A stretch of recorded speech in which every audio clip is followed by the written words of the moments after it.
할렐루야. 옆 성도분과 인사하시겠습니다. 사랑하고 축복합니다.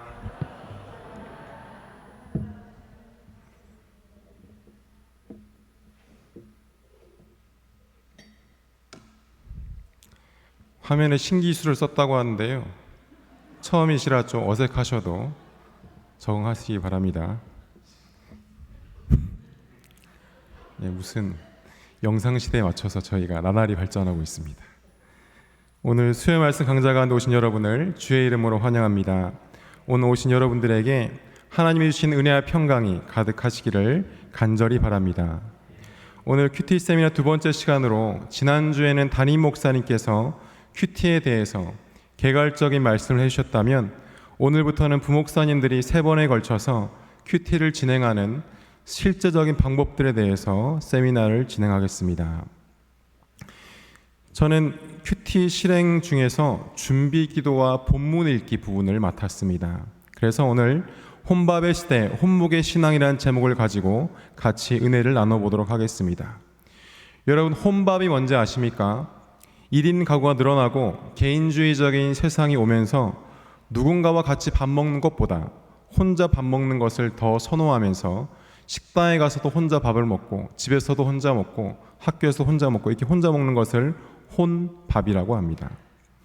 제가 대학생 때만 해도 혼자 밥 먹는 것은 친구가 없거나 군대에서 막 제대한 복학생이거나 아니면 진짜 그 음식이 너무 먹고 싶어서 그 음식을 너무 좋아서 먹는 사람이라는 긍정적인 의미보다는 부정적인 의미가 강했는데요, 요즘에는 혼밥하는 것이 일상이 되어서요, 저기가 부천에 있는 한 식당이라고 합니다.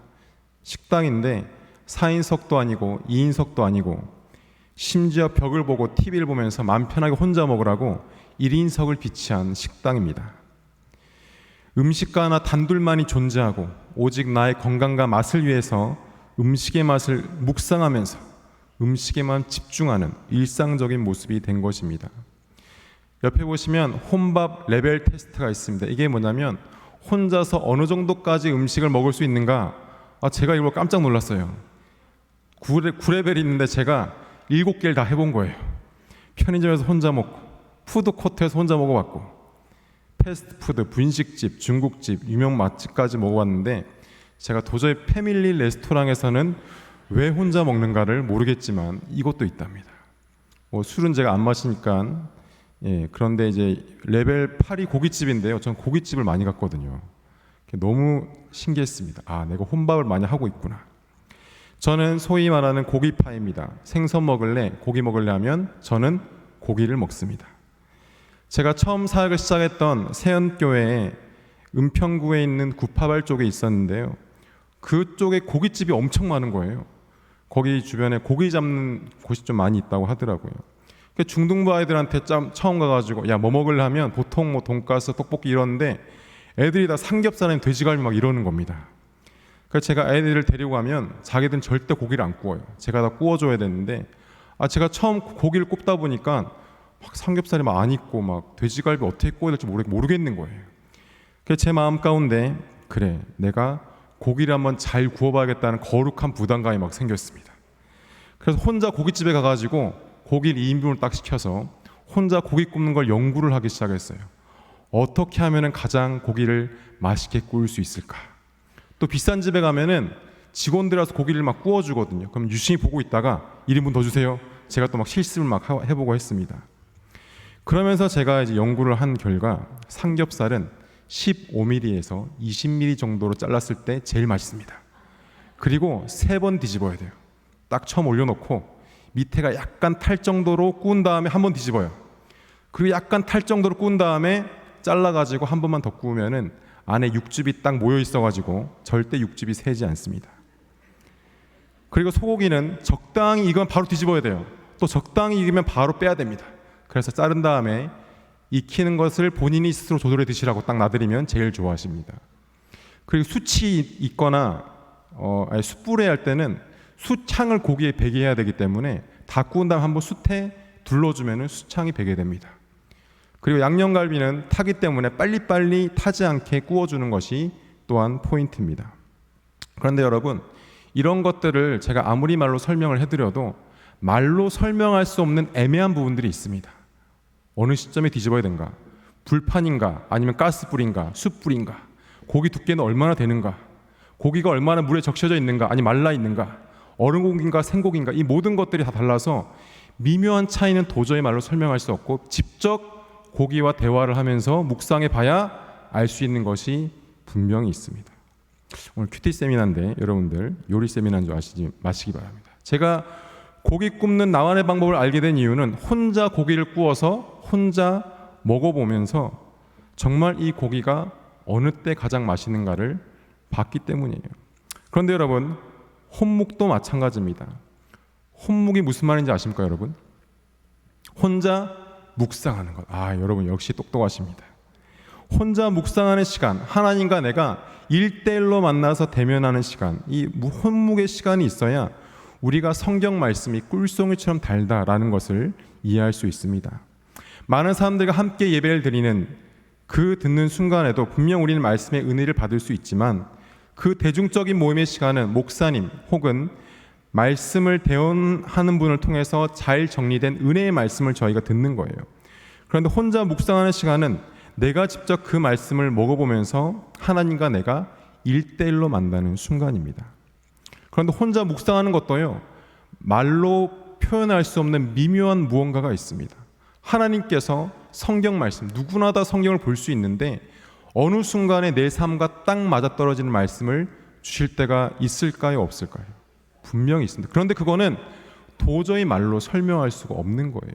혼자 묵상하고 큐티하고 그 말씀의 은혜를 받는다는 것은 뭔가 영적인 차원과 이렇게 연결되는 거기 때문에 말로 표현하기가 애매한 것이 있습니다. 이것이 말씀을 읽다가 아하! 하는 그 순간입니다. 깨달아지는 거예요. 내 말씀에 와닿아지고 내 삶과 연결되어져서 자연스럽게 그 말씀이 내 삶에 적용되어지는 순간, 그 순간은 혼자 묵상하고 말씀의 맛을 충분히 음미하고 꿀송이처럼 단 말씀이 내게 깨달아지는 바로 그 순간인 것입니다.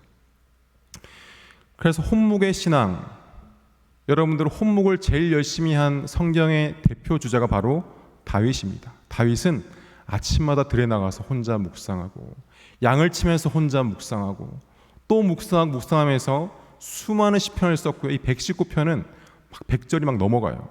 그 중에서 제가 104절에서 104절 잘못 나왔습니다. 100절에서 104절인데요. 거기 보니까 혼자 묵상하며 주의 법도를 지키는 자의 유익이 말씀 가운데 나와 있어요. 첫 번째는 명철함이에요. 주의 법도를 지키는 자들은 세월이 지나서 경험해 얻는 그 지혜들을 말씀을 통해서 얻을 수가 있습니다. 그래서 노인들의 명철함, 나이가 들어야 깨달아지는 신앙의 진리들을 말씀을 통해서 성경을 많이 보고 은혜를 많이 경험하다 보면은 명철함이 생기고 지혜로워지는 거예요. 주님 주시는 지혜가 있다라는 것입니다. 두 번째는 악한 길로 가지 않습니다. 사람이 아침에 일어나서 1시간 안에 무엇을 하느냐가 그 사람의 하루를 결정한다고 해요. 그 하루가 모여서 일주일이 결정되어지고 그 일주일이 한 달을 결정하고 한 달이 모이면 1년, 그것이 모이면 내 인생을 결정한다. 요새 서점에 보시면 자기계발 서적에 이 아침에 대한 책들이 굉장히 많이 나와 있는데 공통적으로 하는 말은 아침에 일어나서 가장 먼저 하는 생각이 그 하루를 결정할 가능성이 굉장히 많다는 거예요. 여러분들 아침에 일어나서 바로 교회 오셔서 새벽기도 드리시기를 간절히 축원합니다. 이 악물고 아멘 안 하신 분들은 내일 안 오시겠죠. 다시 한번 아침에 일어나자마자 교회 오셔서 기도하시길 간절히 축원합니다. 우리가 아침에 일어나서 주님 앞에 나와 말씀 듣고 기도하면 그 하루가 은혜롭겠습니까? 은혜롭지 않겠습니까? 분명히 은혜롭지 않을 수도 있지만 은혜로울 가능성이 많다라는 것입니다. 아침에 일어나서 주의 말씀을 묵상하고 그 길로 가기를 결정한다면 우리는 악한 길이 아니라 선한 길로 갈 가능성이 많다는 것입니다. 세 번째는 주께서 나를 가르치신다는 거예요. 주님께서 말씀을 통해서 직접 가르치신다는 거예요. 대언자를 통해 말씀을 주실 수도 있지만 주님께서는 성경을 통해서 1대1로 묵상하며 큐티하는 가운데에 나의 삶에 직접 말씀하시고 가르치신다는 거예요. 말씀을 깊이 묵상하시다 보면 그 말씀이 주님께서 내게 직접 주시는 말씀이 있습니다. 그것은 누군가에게 말로 설명할 수 없는, 형언할 수 없는 말씀의 은혜가 분명히 있습니다.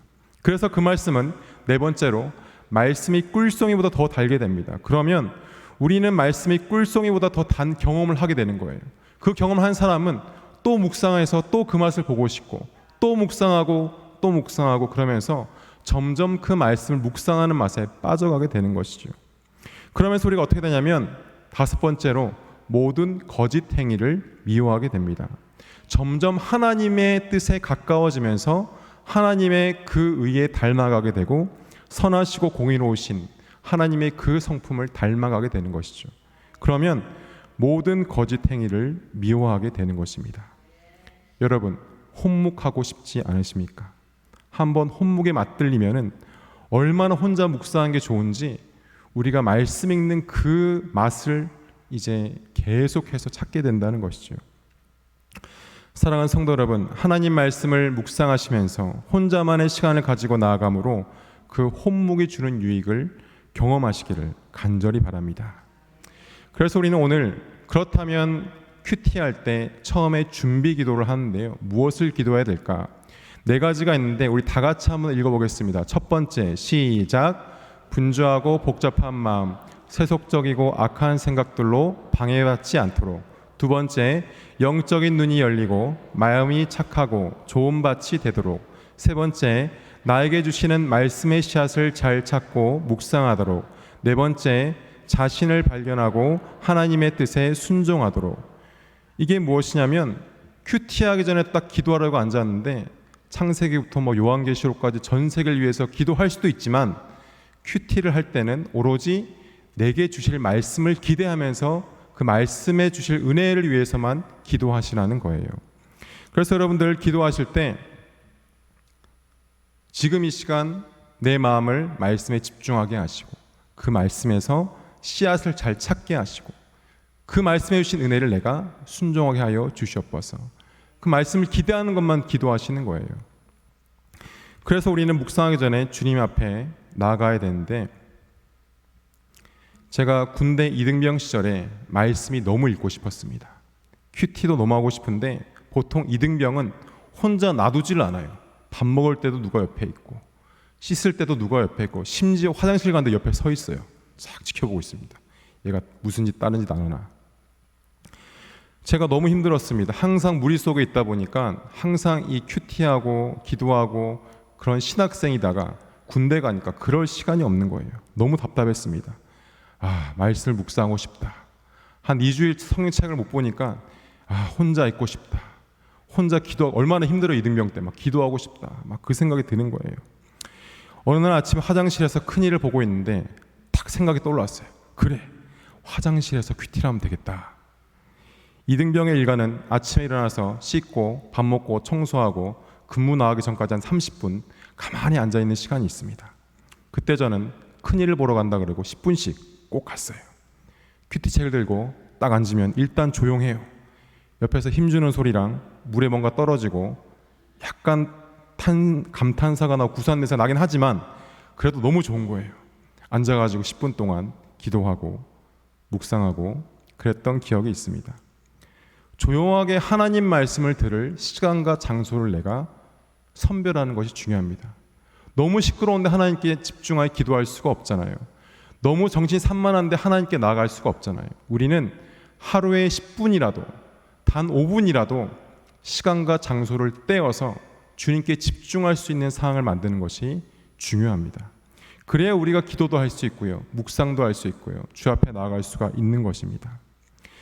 항상 우리가 주 앞에 나아가서 10분 묵큐티를 시작할 때 기도로 시작하시고 내게 맞는 말씀을 달라고 주 앞에 나아가고 오늘 큐티를 통해서 내 삶의 역사에 달라고 우리는 기도하면서 그 주실 말씀만 가지고 기도하면서 시작할 수가 있습니다. 그 다음 우리는 말씀을 읽는데요. 읽는 태도에 대해서 같이 한번 읽겠습니다. 시작. 깊은 묵상은 좋은 읽기에서 나온다. 단순한 정보를 얻는 것이 아니라 주의 말씀에 듣고 순종하는 태도, 문자적으로 읽는 것이 아니라 몸과 마음으로 읽어야 한다. 이게 무슨 자세냐면요, 능동적으로 읽어야 한다는 거예요. 그냥 그 말씀을 내가 읽고 수동적으로 받아들이는 것이 아니라 주님, 오늘 내게 말씀을 주시옵소서. 어떤 말씀을 주시겠습니까? 내 삶에 이런 문제가 있습니다. 이 문제를 해결할 수 있는 말씀을 주시옵소서. 그 말씀이 내 삶에 어떻게 연결되어질 수 있을지를 능동적으로 기도하는 마음으로 그 책을 읽어야 한다는 것입니다. 내 삶의 문제가 이렇습니다. 응답하여 주옵소서. 그러면 하나님께서 기도하다가 보통 응답을 주시기도 하시지만 말씀으로도 많은 응답을 주십니다. 그러면 그런 상태에서 내가 능동적으로 성경을 읽다 보면은 어떤 말씀이 나랑 딱 맞아 떨어지는 말씀이 분명히 있어요. 그때 우리는 하나님께서 내게 주신 말씀이다라는 말로는 설명할 수 없는 그 미묘한 영적인 것을 캐치할 수가 있는 것이에요. 본문이 정말 내 마음에 은혜가 되는 것도 있지만 어려운 본문 말씀일 때도 있어요. 매번 큐티할 때마다 은혜를 부어줄 수도 있지만 매번 그렇지 않을 수도 있습니다. 좋을 수도 있고 나랑 상관없는 말씀으로 느껴질 수도 있습니다. 하지만 하나님은 살아있는 말씀으로 우리의 삶과 딱 맞아 떨어져서 소름이 쫙 돋고 살아 역사하시는 그 순간을 위해서 우리는 매일매일 깨어서 조용한 시간과 장소에서 하나님께서 내 삶에 역사해달라는 간절한 마음으로 능동적인 말씀 묵상을 해야 되는 것입니다. 따라합시다. 능동적인 말씀 묵상을 하자. 수동적으로 그냥 성경을 쭉 읽고 어떤 말씀인가 보는 것이 아니라 정말 마음에 뜨거운 기도 제목을 가지고 주님 내게 말씀을 주시옵소서 라는 마음으로 능동적인 말씀 묵상을 해야 된다는 것입니다. 이것은 마치 배가 너무 고파서 내가 어떤 음식을 먹을까? 주님 내게 맛있는 거 주세요. 그거 먹고 싶어요 하나님. 그런 간절한 마음으로 심령이 가난하여서 그런 기도 제목을 가지고 우리는 말씀 묵상을 할 수 있어야 할 것입니다. 우리의 심령이 가난하지 못하면 말씀 앞에 교만하게 돼요. 교만하게 되면은 나 그 말씀 많이 봤어. 그 말씀 내가 한 100번을 읽었어. 나 성경 한 200독 했어. 더 이상 읽을 게 없어. 이렇게 되는 거예요. 능동적으로 겸손한 마음으로 말씀 앞에 서면은 내가 200독을 했든 300독을 했든 매번 읽는 그 말씀이 내게 첫 말씀같이 주어지는 은혜가 분명히 있다라는 것입니다. 여러분, 말씀 묵상에 있어서 교만하는 순간 우리는 퇴보하게 되고 더 이상 하나님과 개인적인 시간도 가질 수가 없습니다. 우리가 겸손한 마음으로 말씀 앞에 서서 우리의 상황은 매년 바뀌게 되고 나이가 들어갈수록 성경을 이해하는 지식과 폭도 달라지게 되며 거기에 따라서 우리에게 주신 은혜도 달라지는 거예요. 은혜의 수준이 점점 올라가는 거예요. 그런데 내가 교만해서 가만히 있으면 나의 수준, 영적인 수준과 말씀의 수준은 거기에서 머무는 수밖에 없는 것입니다. 제가 처음 사역을 시작하고 세안교회 중등부를 갔습니다. 새로 부임해서 첫 주에 가니까요. 학생이 12명 앉아있고 교사가 10명이 앉아있는 거예요. 1:1 수업을 하고 있었습니다. 교회 건물이 오래돼가지고 부서실이 없어서 1층 식당에서 지하 1층 식당에서 옆에서는 막 밥을 하고 있는데 커튼 하나 치고 거기서 예배를 드리고 있었어요. 그래서 우리는 토요일마다 모여가지고 스피커를 설치하고 식탁을 다 치우고 의자를 깔고 예배 준비를 하는 모임을 꼭 가져야 했습니다. 그래서 제가 토요일마다 기도합시다. 그래서 선생님들과 1시간 기도하고 1시간 아이들 전화 신방하고 예배 준비하는 시간을 가졌습니다. 제가 교사 모임을 가지기 전에 조금 일찍 가서 혼자 말씀을 묵상하고 있었어요. 저는 중등부가 너무 부흥했으면 좋겠어요. 12제도 좋지만 500문도 좋잖아요 하나님. 그러면서 어떻게 하면 부흥할 수 있을까 하는 마음으로 교사 모임을 준비하면서 말씀을 묵상하고 있었어요. 그런데 그때 제가 보고 있었던 큐티책 본문이 여호수아였습니다. 강하고 담대해라. 그러면서 불가능한 것을 가능한 눈으로 보게 하시는 하나님의 마음을 딱 주셨는데 묵상하는데 이런 마음을 계속 주시는 거예요. 저희가 학생 12명, 교사 10명이면 의자를 몇 개 깔아야 될까요? 한 25개 깔면 됩니다. 근데 그날따라 마음에 하나님께서 장대야 의자를 40개를 깔아라 그러시는 거예요. 하나님 40개 깔았다가 그 다 안 차면 하나님 책임지실 거예요. 하나님 치우실 거예요. 막 이런 불평하면서 계속 묵상하는데 또 마음을 주시는 거예요. 장대야 40개를 깔아라. 그래서 교사들 딱 모였을 때 사실대로 얘기했어요. 제가 묵상하는데 여러분들 힘드신 건 알겠지만 의자를 오늘 40개를 한번 깔아봅시다. 40개를 깔고 그날 교사 기도회 하는데요. 교사들이 울면서 기도하는 거예요. 우리 전도사님이 40개를 깔았습니다. 주님 채워주세요. 불쌍해서 어쩝니까? 그러면서 교사들 마음에 불이 붙은 거예요. 빈자리가 있으니까 채워야겠다. 펑펑 울면서 기도하고 제가 기도회가 딱 끝나고 나서 그랬어요. 하나님 됐습니다. 내일 40명 안 와도 좋으니까 교사들 마음에 불 붙인 걸로 됐습니다. 하나님. 그래 만족하고 딱 주의되었습니다. 그날 아침에 몇 명 왔게요? 12명, 10명 딱 왔어요. 에이, 하나님. 그러면 그렇죠. 아이, 감사해요. 그냥 교사들 불 붙여주신 감사합니다 했는데, 찬양이 딱 끝났는데 시꺼먼 운동복 입은 애들 15명이 딱 들어오는 거예요. 왜 들어왔나 보니까 주변에 축구 훈련을 왔다가 아이들이 크리스찬이 많아서 예배를 드리러 왔다는 거예요. 소름이 쫙 돋으면서, 만약에 우리가 의자를 안 깔아놨으면은 한 25개 깔아놨다가 막 우왕좌왕 막 찬양하는데 막 의자 깔고 막 정신이 없었을 겁니다. 예배를 제대로 드리지 못했을 거예요. 제가 그때 이제 깨달았습니다. 하나님께서 감동 주시면은 행동으로 순종하고 해야 되는구나. 제가 그때 기도를 좀 많이 할 때였거든요. 영빨이 좀 있어가지고 뭔가 이렇게 하면은 될 것 같은 그런 때였습니다. 이게 신대원 다닐 때 기도 제일 많이 했거든요. 그런데 하나님께서 큐티할 때 깨달아지게 하신 것들이 있더라고요. 그래서 항상 큐티할 때 저는 노트를 옆에 펴놓고 적어요. 적으면서 잘 잊어버리기 때문에 사람은 내가 순종해야 할 것이 무엇인가, 감동 주시는 것이 무엇인가, 그것을 쓰면서 큐티하는 습관이 생겼습니다. 능동적으로 하나님 중등부 부흥시키고 싶습니다. 어떻게 하면 제가 부흥할 수 있을까요? 이런 마음으로 막 큐티하니까 거기에 맞는 말씀을 딱 주시는 거예요. 사랑하는 성도 여러분, 내 마음에 뜨거운 기도 제목을 가지고 성경을 묵상하시기를 바랍니다. 내 마음에 능동적으로 내가 먼저 주 앞에 나아가서 외치면서 묵상하신다면 여러분들의 상황과 여러분들의 그 마음에 딱 맞는 말씀으로 응답하실 줄을 믿습니다. 그런데 여러분, 그렇게 매일매일 능동적으로 말씀을 내가 읽고 싶어도 갑자기 레위기를 딱 묵상해요. 막 신명기 묵상하고 족보가 나오기 시작해요. 그러면 졸릴 때가 있습니다. 그리고 성경책이 얼마나 다양합니까? 매번 뜨겁고 매번 재밌는 말씀이 아닐 수도 있다는 것입니다.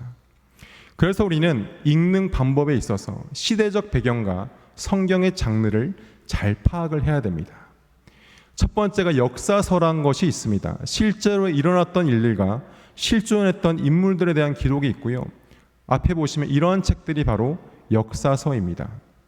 역사서는 실제로 일어났던 하나님께서 역사하셨던 일들을 마치 드라마와 같이 여러분들이 묵상하실 수가 있는데, 그 상황과 내 상황이 맞아 떨어지는 부분들이 분명히 있어요. 그리고 하나님께서 놀랍게 역사하신 부분들을 내가 묵상하면서 나 또한 은혜를 받을 수가 있다는 것입니다.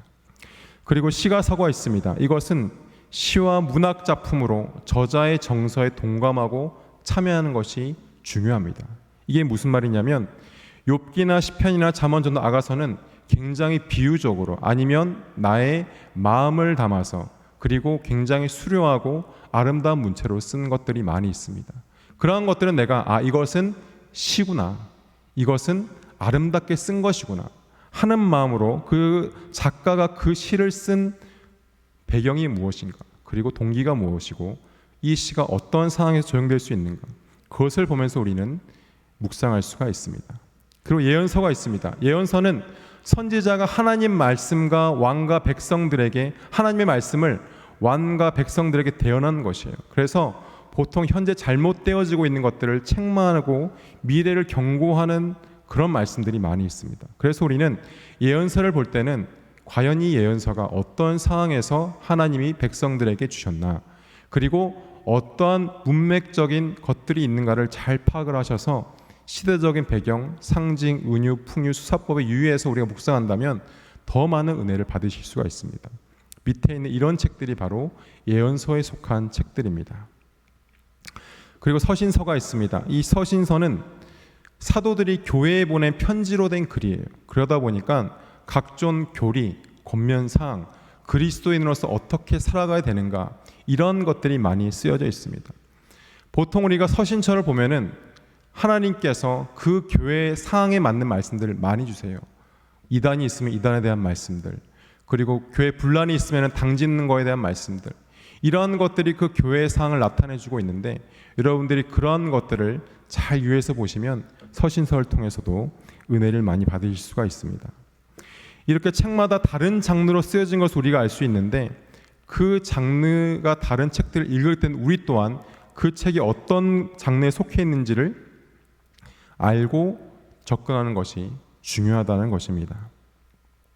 저도 처음에 성경을 읽을 때 제가 좋아하는 책을 좀 많이 읽었어요. 신약, 구약에서도 주로 역사서, 예언서 이런 거 많이 읽었는데, 그러다 보니까 제가 많이 안 읽게 되는 책이 있었는데 그 중에 한 책이 바로 요한계시록이었어요. 요한계시록이 무슨 말이야 도대체? 무슨 소설이야, 판타지야 막 이러면서 읽었는데, 제가 김해 와서 목사님 배려로 신학 석사를 공부할 수 있는 기회가 있었습니다. 그래서 어떤 분야를 제가 석사학위를 공부할까 하다가 그래도 목사가 성경을 잘 알아야지 그러면서 신약학을 공부했어요. 서울신대 1년 서울로 다니고 너무 힘들어가지고 이제 1년은 부산 장신대 학정교류에서 다녔는데, 서울신대는 수업 들어가면 한 30-40명이 앉아 있어서 그냥 수동적으로 듣는 수업이었어요. 근데 장신대를 가니까 학생 수 많이 없어가지고 교수님 1명, 학생 2명 해가지고 요한계시록을 매 시간마다 한 장씩 제가 분석을 해갔어요. 읽고 분석을 해가서 교수님이 그걸 보시고는 자기 생각을 말하고 막 이제 빨간 줄을 그어주시는 거예요. 이건 아니야, 이건 진짜 아니야 하면서 막 그어주세요. 그러다 보니까 긴장해가지고 매주 요한계시록 한 장씩 제가 공부를 했어요. 그렇게 2학기를 같이 하니까 처음에는 요한계시록이 너무 힘들게 느껴지고 어려웠는데, 그 1년 동안 요한계시록을 공부하고 나서는 제가 가질 수 있게 되는 묵상의 방법들, 요한계시록을 이해할 수 있는 여러 가지 단서들을 볼 수가 있었습니다. 이래서 평생 공부해야 되는구나. 이래서 내가 힘들어하는 책도 일부러 읽어보고, 읽어도 이해가 되면 공부도 해보고, 교회에서 하는 여러 성경 공부 소그룹도 해보고 해야 되는구나를 깨달았어요.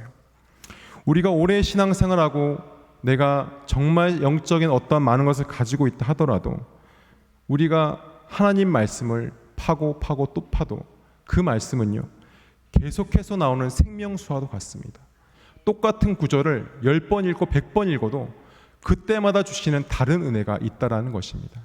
그래서 우리는 말씀 앞에서 겸손하게 순종하면서 그 말씀을 묵상하며 나아가야 하는 것입니다. 사랑하는 성도 여러분, 항상 겸손한 마음으로 말씀 앞에 서시기를 바랍니다.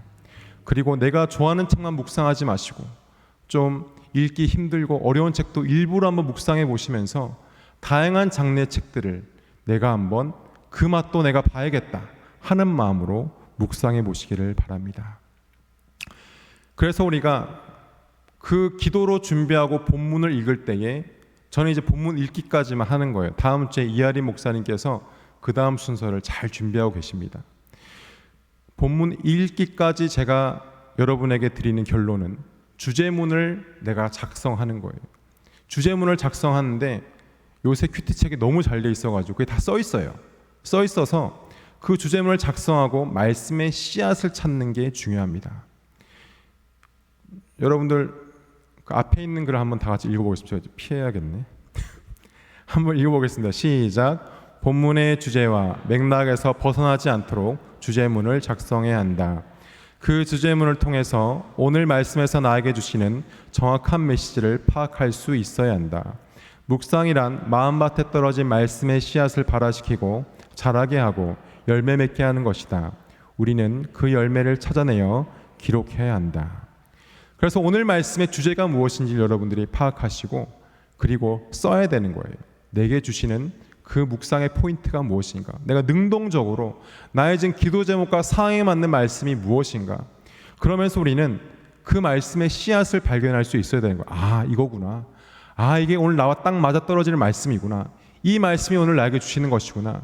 그 말씀의 씨앗을 잘 기록해 놓으셨다가 점점 키워서 그 말씀이 내 삶 가운데 열매를 맺을 때에 우리는 그것이 바로 응답받았다라고 하는 것이 되는 것입니다.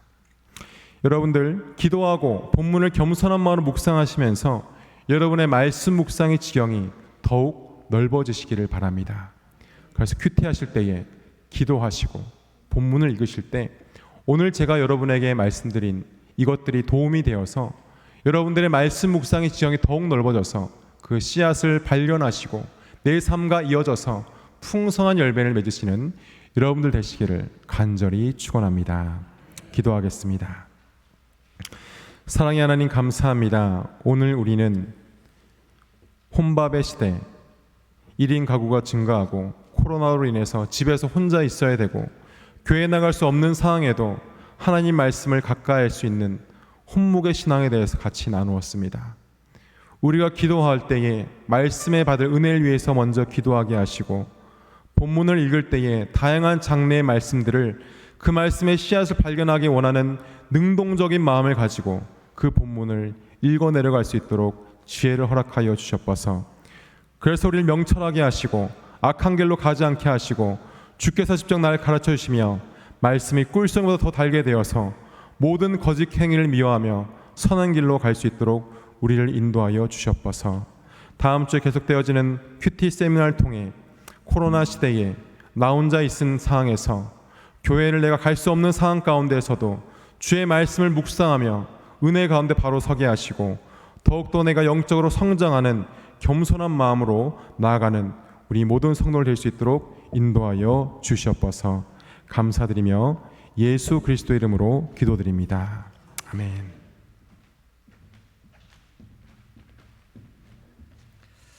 다 같이 찬송하시겠습니다. 찬송가는 202장, 통합찬송가 241장입니다.